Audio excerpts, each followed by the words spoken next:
Fox Connecticut News at 4 begins now. Today on the Fox Connecticut News at 4, violence gripping the capital city as a Hartford teen becomes the victim of another shooting. A massive airbag recall is now considered the largest auto recall in U.S. history. What Governor Malloy had to say about it. But first, today in Connecticut. America needs you, and we need the Coast Guard more than ever. We need you to safeguard our ports against all threats, including terrorism. We need you to respond in times of disaster or distress and lead your rescue teams as they jump out of perfectly good helicopters. We need you in the Caribbean and Central America. You heard some of it there. President Obama delivering an important message to the class of 2015 at the U.S. Coast Guard Academy in New London. Good afternoon at 4 o'clock. I'm Lorenzo Hall. And I'm Jen Bernstein, the Commander-in-Chief, thanking graduates for choosing a life of purpose that will include risks for the country they serve. Yeah, Fox Connecticut's John Charlton joins us live now from New London, where the ceremonies ended just a short time ago. John? Lorenzo and Jen, the last time President Barack Obama was on campus was back in 2011. Now, each year, the president goes to a different military academy on graduation day, and the rotation brought him back to New London this year for the 134th commencement exercises.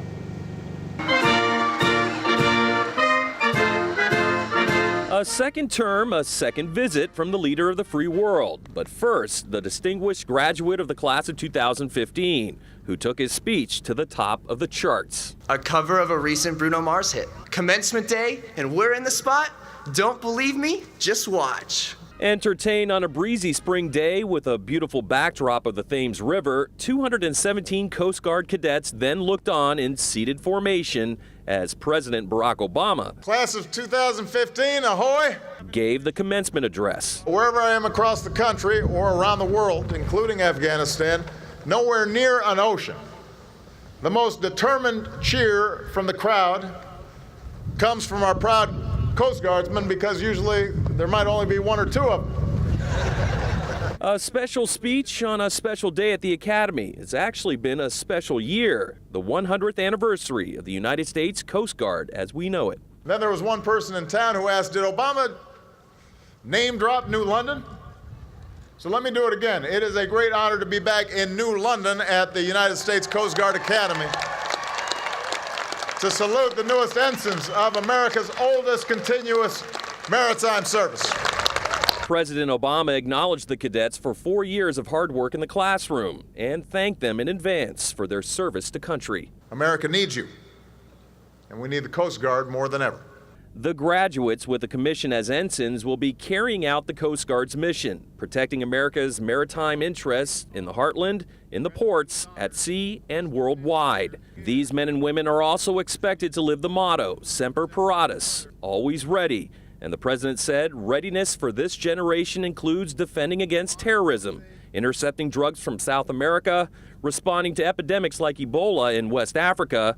And Wednesday, the president dedicated much of his speech to target another threat, global warming. It's estimated that a further increase in sea level of just 1 foot by the end of this century could cost our nation $200 billion. And I'm confident that you will truly go where few dare. And you will rise to meet the challenges that not only face our country, but face our planet. And your legacy will be a nation that is stronger and safer for generations to come. Now, from here, the president was scheduled to head to Stanford for a fundraiser of the graduating class today. 8 of the cadets were from Connecticut. We'll hear from one of them coming up at 5. Reporting live at the Coast Guard Academy, I'm John Charlton, Fox Connecticut. And you can see the flags kind of waving in the background there. Certainly a beautiful day, cooler, and a lot of wind out there. Winds out of the northwest gusting up around 30 miles per hour. Cooler not just for the day, but chilly tonight as well. There could even be some patchy frost for some of our typical cool spots inland. Let's take a look at the numbers right now, give you an idea of how to plan your night. 60 degrees in Windsor Lock, 62 currently in New Haven, and we're already backing into the 50s for Waterbury and for Torrington. And you'll notice frost advisories in effect for our neighbors to the north, where widespread spread frost is possible. For us, again, I don't think that will be an issue, but if you have any early season plans inland, just in case, you may want to bring them inside tonight or cover them with a light blanket.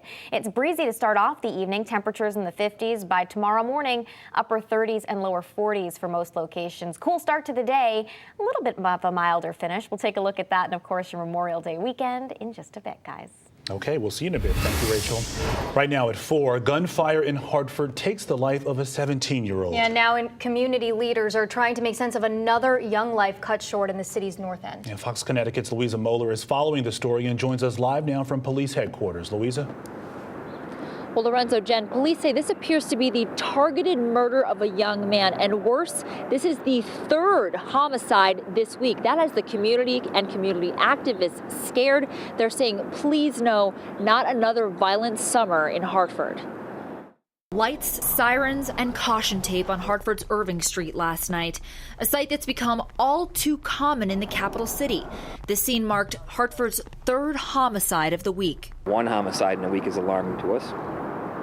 Each one is sad, so certainly 3 is concerning to us. This victim, just 17 years old. Police say Mariano Gonzalez III was found in a car with a gunshot wound to his head. He was brought to St. Francis Hospital where he died early this morning. ShotSpotter Technology reported that 17 rounds were fired near Irving Street where Gonzalez was found. 17. 3. Those kind of numbers disturb community activist Andrew Woods. These are children in this community that oftentimes experience shootings on a daily basis, homicides on a far too frequent basis. And so when you compound that over time, and you think about the kind of impact that has on our children, our families, their ability, their sleeping habits, their eating habits, their study habits, their academic levels, and so forth, it has a very detrimental effect on our community. Woods was at the hospital last night aiding Gonzalez's family with his organization, Hartford Communities That Care. He says resources have to be focused on targeting young city residents before they're mixed up in violence, meeting them at their level. We have these spikes, and we know generally what drives these spikes. We know the type of season, we know the caliber of individuals, the characteristics of individuals, the neighborhoods these kids come from. We know exactly who many of these kids are. We need people input. Reverend Henry Brown is another well-known anti-violence advocate. He says resources are always good, but we also need people from the top down to denounce the violence. I'm talking about from the governor on down to the people that live in the community. Everybody has to get involved in this if we're going to stop it. Now, the police are always looking for your help. So if you know anything or saw anything related to last night's incident or any of the other homicides from this week, please contact them. And coming up at 5, hear from city officials, including the mayor, on what they think of this deadly week. Live in Hartford, Louisa Moeller, Fox, Connecticut. All right, thank you, Louisa. We do have a consumer alert for you this afternoon, and it's a serious one. The federal government is officially recalling vehicles that use Takata airbags. It's the largest auto recall in U.S. history. Nearly 34 million vehicles are affected, made by at least 11 companies. Now, the airbags are known to violently inflate, sending shrapnel into the passenger compartment. The defect is linked to several deaths and more than 100 injuries. Today, Governor Malloy and state leaders urged Connecticut residents, repair shop owners, and dealers to remain alert and informed. It's our goal to get as much information out as it becomes possible so that we can protect the safety of residents in Connecticut. With that said, here is our message. While residents may understandably be concerned, there is no need for immediate panic. Now, the recall comes after Takata admitted the defect, a change in position for the company after denying there was a problem for more than a decade. You can check if your car is involved by finding the vehicle identification number, the VIN number, and typing it into the Safe Car Government website. We have a link for you on Fox Connecticut's homepage, foxct.com. And coming up at 4:30, what you need to know if you are affected by this recall. We'll have that. Stop the change! I will stop running! Stop the change! And I will stop running. A 911 call from an unlikely caller, a suspect being chased by police. Hear more of his demands coming up.